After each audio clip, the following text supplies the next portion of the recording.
Na aula passada, nós vimos que o reinado dos crentes com Cristo durante o milênio ocorre no céu. Na aula de hoje, aprenderemos sobre a chamada primeira ressurreição.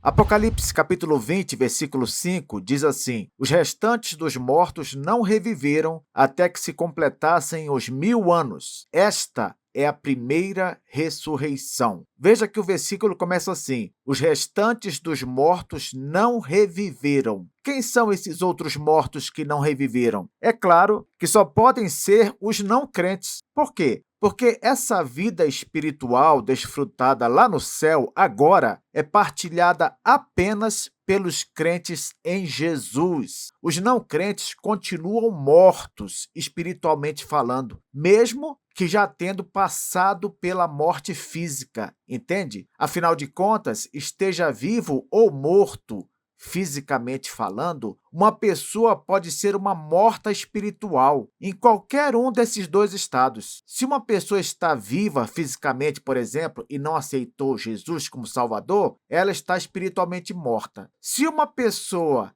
que já estava espiritualmente morta passou pela morte física, ela vai continuar espiritualmente morta. É assim que funciona. Professor, o que significa reviver? Esse reviver aqui do versículo é uma referência àquela vida espiritual que é dada apenas ao que crê em Jesus como Salvador. Todo crente começa a desfrutar dessa vida espiritual, esse reviver, quando ele aceita a Jesus em sua vida como único e suficiente Salvador. E ele vai continuar usufruindo dessa vida espiritual lá no céu, depois que ele passar pela morte física. É como diz o apóstolo Paulo lá em Efésios 2:1, ele nos dá vida, justamente porque estávamos mortos em nossos pecados. Portanto, o texto aqui, o versículo 5 de Apocalipse 20, ele responde à pergunta: o que acontece com os não crentes? A resposta: os restantes dos mortos, isto é, os não crentes,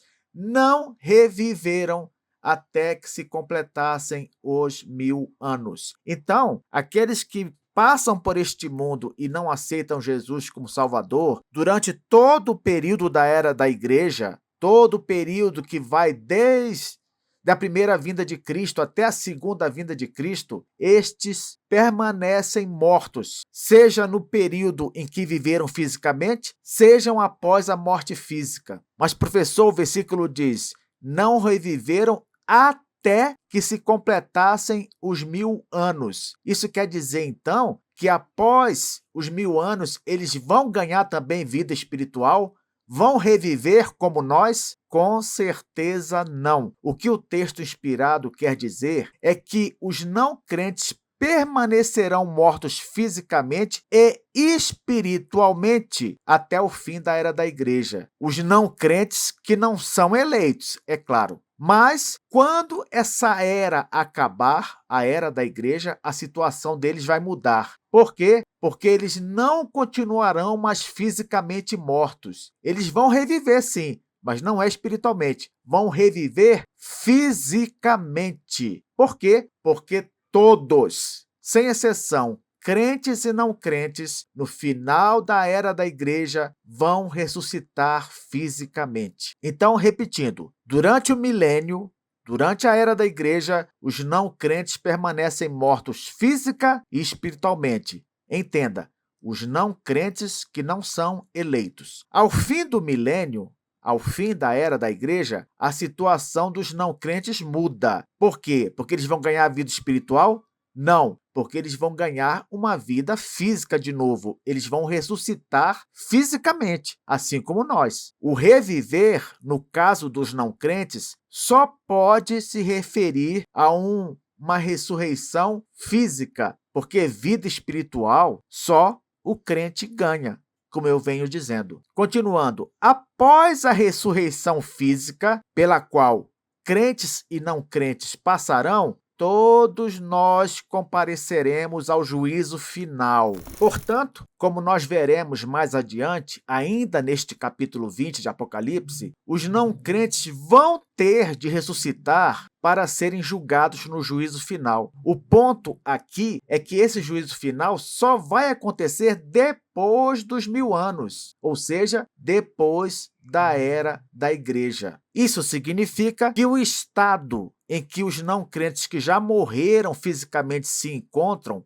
vai mudar, mas não no sentido de que eles ganharão vida espiritual como nós crentes. Não, vai mudar no sentido de que deixarão a morte física e ressuscitarão fisicamente. Para quê? Para se apresentarem no juízo final, assim como nós. Diante disso, o que o texto quer dizer? Quando ele fala que os restantes dos mortos, ele quer dizer os não crentes, mesmo que já tenham morrido fisicamente, porque um não crente, ele sempre vai ser um morto espiritual. Esteja ele vivo fisicamente ou morto fisicamente, ele sempre vai ser um morto espiritual. Somente um não crente eleito é que pode deixar de ser morto espiritual. Por quê? Porque no caso de um eleito, cedo ou tarde, ele vai aceitar Cristo como Salvador. O versículo continua dizendo: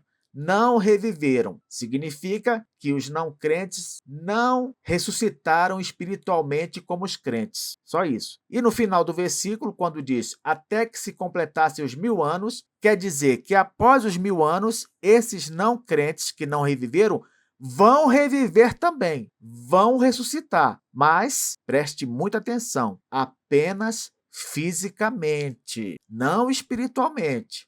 Apenas fisicamente para, repito mais uma vez, se apresentarem no juízo final. É importante a essa altura enfatizar que a ressurreição física, não a ressurreição espiritual, a ressurreição física, ela é universal, entendeu? Ela virá sobre todos, seja crente ou não crente. Por que ela vai ter de vir sobre todos? Porque todo mundo vai ter de aparecer diante de Cristo no juízo final. Só que, no caso do crente, o juízo final vai servir apenas para definir o galardão, o presente que esse crente vai receber. Ué, professor, então o juízo final não vai ser para decidir o destino, não? Não. O destino eterno de alguém não vai ser decidido no juízo final. O destino eterno de qualquer pessoa é decidido enquanto ela está fisicamente viva. Se ela, enquanto estiver fisicamente viva, crê em Jesus como Salvador, ela define o seu destino eterno.